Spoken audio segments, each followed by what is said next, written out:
Trump said Iran's oil wells would explode in 3 days. Day three just passed. Here is what actually happened and what nobody is telling you about what comes next. This is Geo Insight Command, where power shifts are decoded. Subscribe, like, and hit the bell because what unfolds in the next few days could reshape the entire global order. 42 ships, 42 commercial vessels, loaded with cargo, fuel, and billions of dollars worth of global trade, sitting at anchor, not moving, not permitted to move, redirected by U.S. Central Command as the blockade around Iran's ports continues to hold.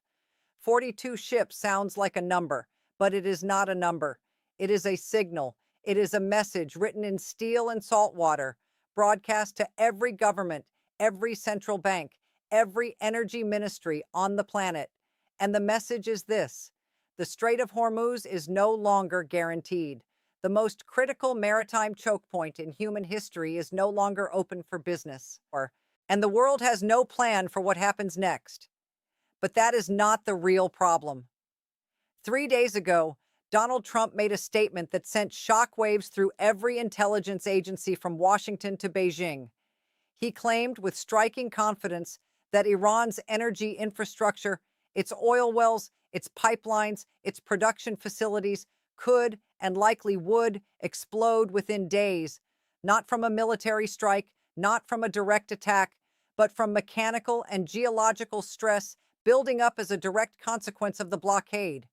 Pressure, neglect, system overload.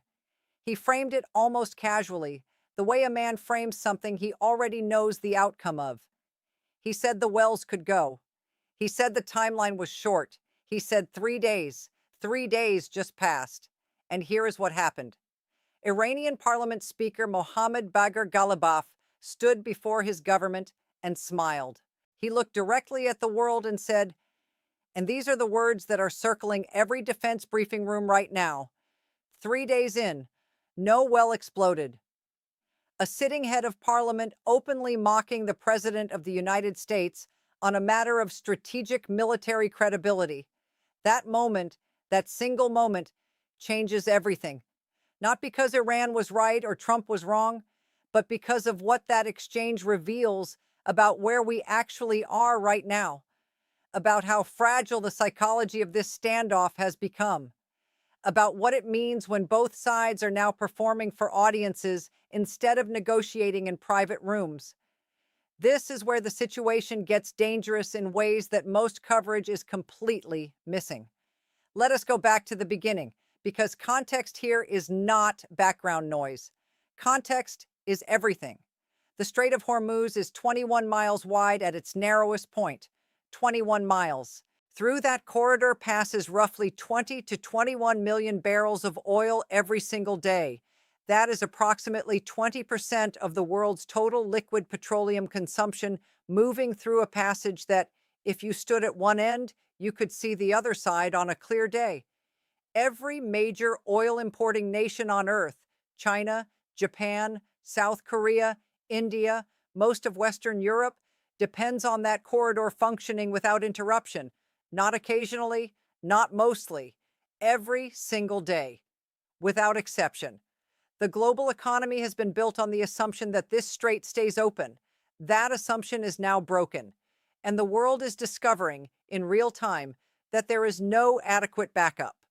Military analysts are already warning that the longer this holds, the more permanent the psychological damage to global shipping confidence becomes. Even after the strait reopens, if it reopens, insurance premiums on vessels transiting that route will remain elevated for months, possibly years.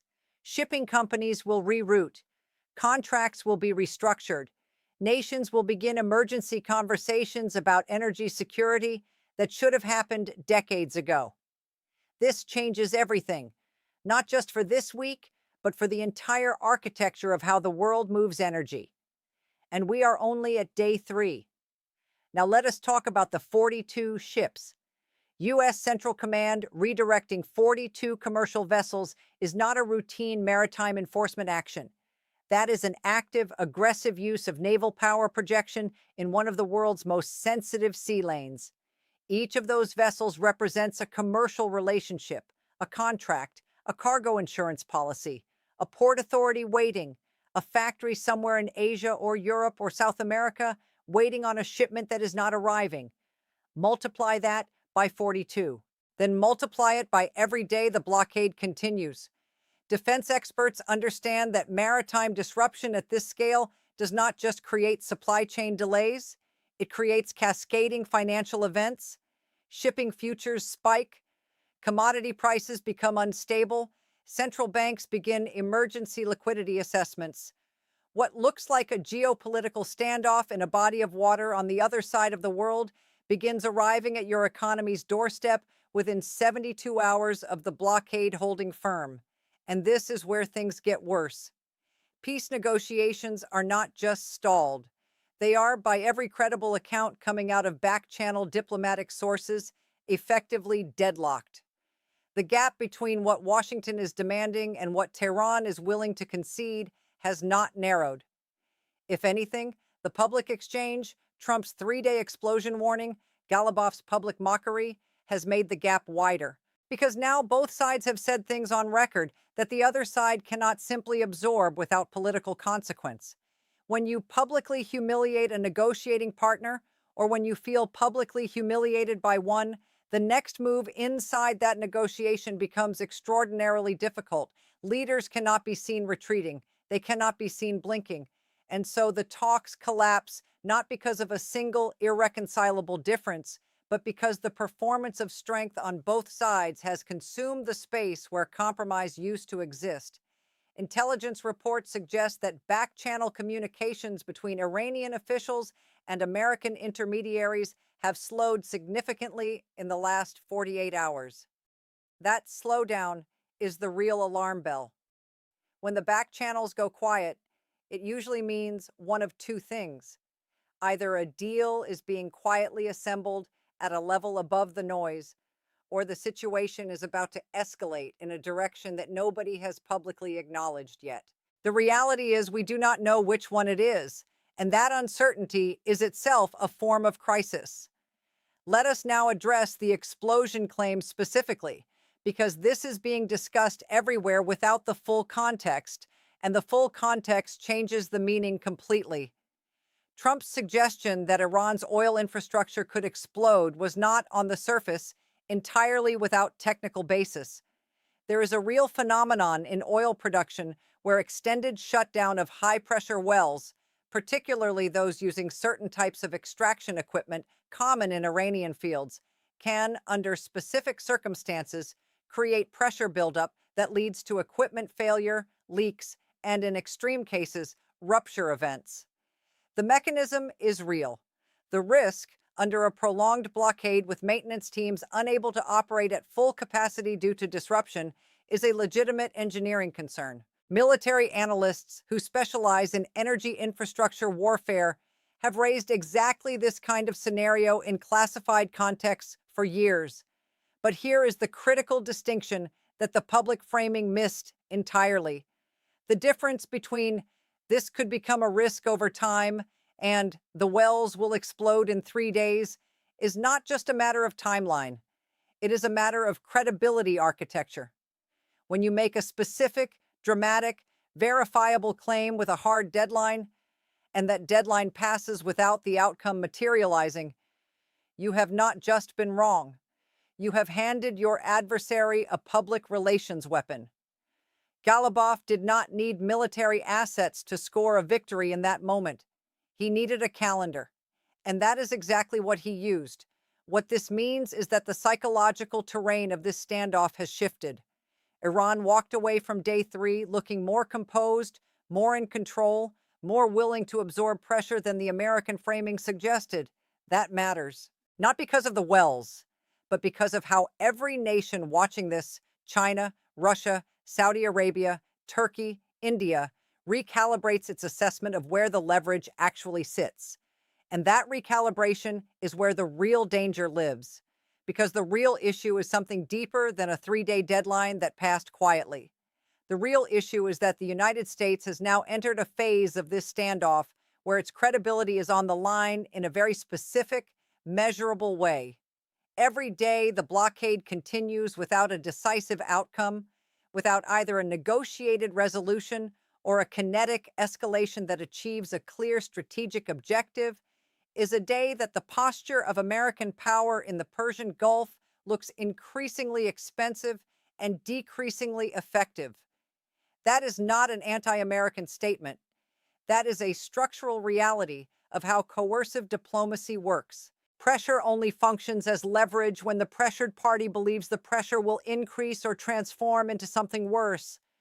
When the pressured party begins to believe it can outlast the pressure, the entire coercive architecture begins to invert. Military analysts are already warning that Iran may be entering exactly that psychological phase. 3 days in, no explosions, 42 ships blocked, ships that, critically, contain goods that hurt global markets, not just Iranian ones.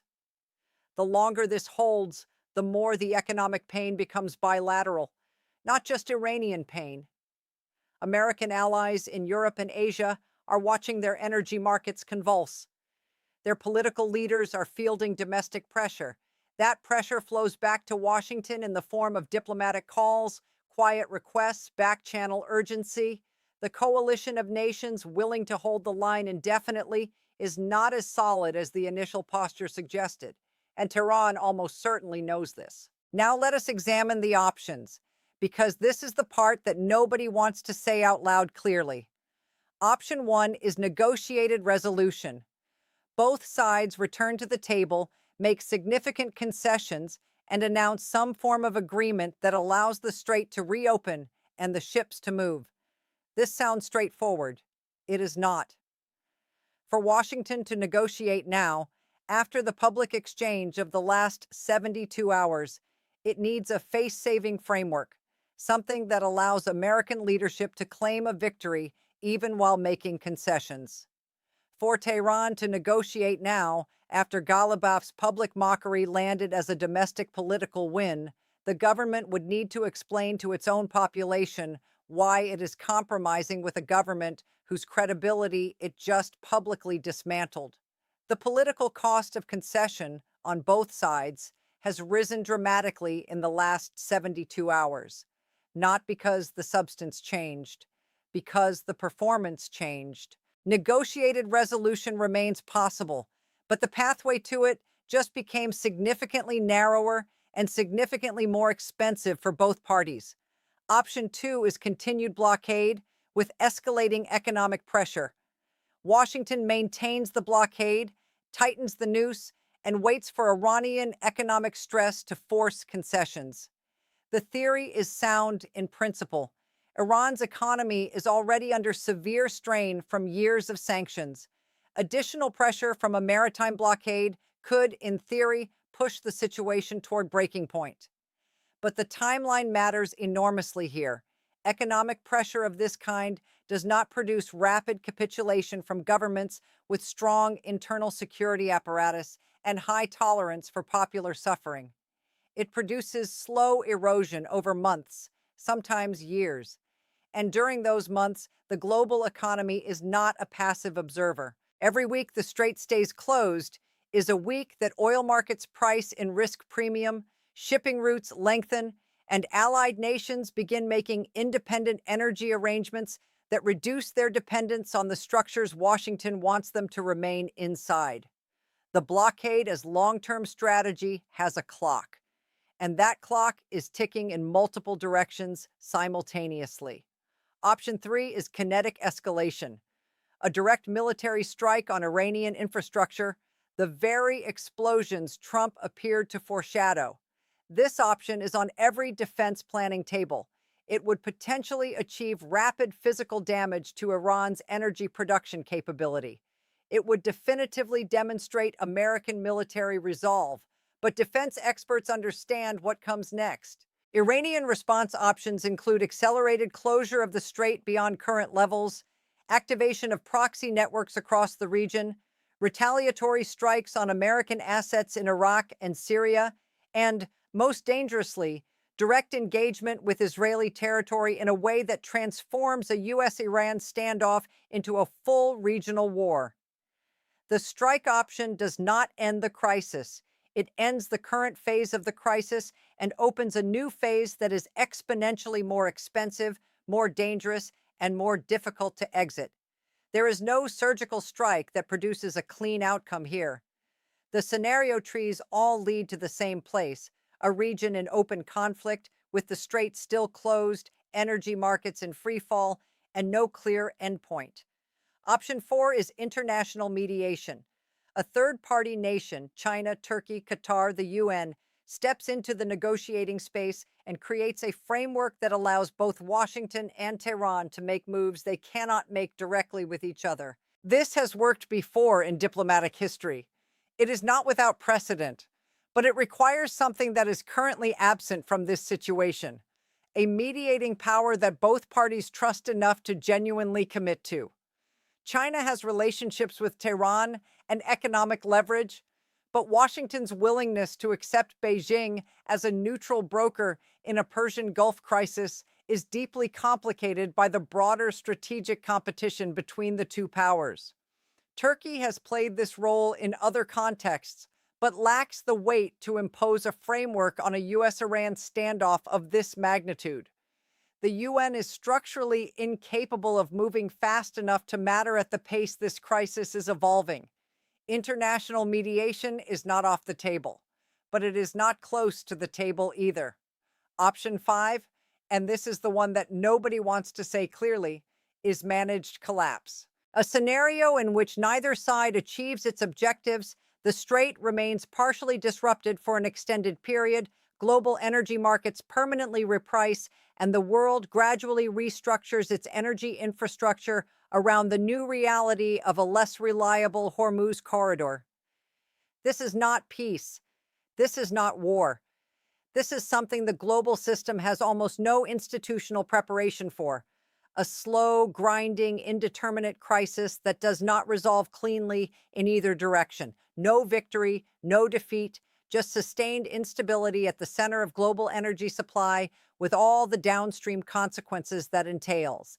This may be the most likely outcome, and it may be the most dangerous one precisely because it is the hardest to see coming and the hardest to recover from. There is no good option. The reality is that every exit from this situation carries a cost that someone, somewhere, is not willing to pay. And so the standoff continues. Day 4 is approaching.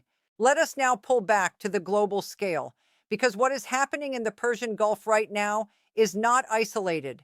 It is happening inside a broader restructuring of global power that was already underway. China has been systematically building alternative energy supply routes, pipelines through Central Asia, deepwater port infrastructure in Pakistan and the Indian Ocean, long-term contracts with Gulf producers that bypass dollar-denominated mechanisms. Russia, under continued Western sanctions, has been developing its own parallel energy trading architecture with willing partners in Asia and the Middle East. The moment the Strait of Hormuz begins functioning as an unreliable corridor, even temporarily, every nation that has been quietly hedging its energy dependence on that route begins executing contingency plans that accelerate the very fragmentation of the global energy order that American strategic dominance was built to prevent. This changes everything, not just for the ships, not just for Iran, not just for the Middle East, for the fundamental architecture of who controls energy, who controls currency flows, and therefore who controls power in the next decade. Intelligence reports suggest that Beijing is watching this crisis with extraordinary attention, not with alarm, but with something closer to strategic patience. Every day this continues is a day that China's argument to the global South looks more compelling. The argument that American power projection creates instability rather than security. The argument that alternative frameworks for trade and energy are not just preferable, but necessary. The crisis in the Strait is simultaneously a military standoff, an economic disruption, and an ideological argument being made in real time about the future of global order. And right now, the scoreboard after day 3 does not look the way Washington's opening move suggested it would. Military analysts are already warning that the window for a clean resolution is narrowing faster than the public narrative suggests. Every hour that passes without a credible diplomatic framework being assembled adds compound interest to the eventual cost of resolution. The parties are not just stuck, they are actively moving further apart in ways that make the next negotiating session more expensive than the last one. And the world is running on clock time now, not diplomatic time, clock time. The truth is that what we are watching in the Persian Gulf is not just a bilateral dispute over nuclear enrichment or sanctions relief or maritime rights. We are watching a live stress test of the entire post Cold War international security architecture. The assumptions baked into that architecture that America's forward deployed military presence guarantees freedom of navigation, that economic interdependence creates mutual restraint, that diplomatic channels remain functional even during confrontation. All of those assumptions are being tested simultaneously, and the results, 3 days in, are not reassuring. Because the real question, the one that every foreign ministry on earth is running models on right now, is not whether the strait reopens. It will eventually in some form. The real question is what the world looks like on the other side of this. What precedents were set? What credibility was spent? What calculations changed in capitals that have been watching quietly? The post-Hormuz crisis world will not be the same as the pre-Hormuz crisis world. The only question is how different it is. And that question does not have an answer yet, because we are still inside the crisis, still watching it unfold, still waiting to see whether day 4 brings a phone call or a strike package. Subscribe, share this with someone who needs to understand what is actually at stake right now, because this story is not going away. What happens next depends on a series of decisions being made right now in rooms that the public does not have access to, by people who are operating under pressure, incomplete information, and the awareness that history is watching. That is a combination that has produced catastrophic outcomes before. It has also produced surprising breakthroughs before. The difference between those two outcomes is often smaller than we want to believe. 42 ships are still sitting at anchor. Day 4 is hours away. The talks are deadlocked. The explosion did not happen, and the world is holding its breath. So ask yourself this: if every option available has a cost too high to pay, what does the side that blinks first actually lose? And if neither side blinks, what does the world lose instead? And most importantly, 3 days ago, when Trump set a timeline he could not control, and Ghalibaf answered with a clock, who was really speaking to whom? Because sometimes the most dangerous moment in a confrontation is not when the weapons come out. It is when the words run out. And we may be closer to that moment than any headline is willing to say. This is Geo Insight Command. Stay ahead of the shift.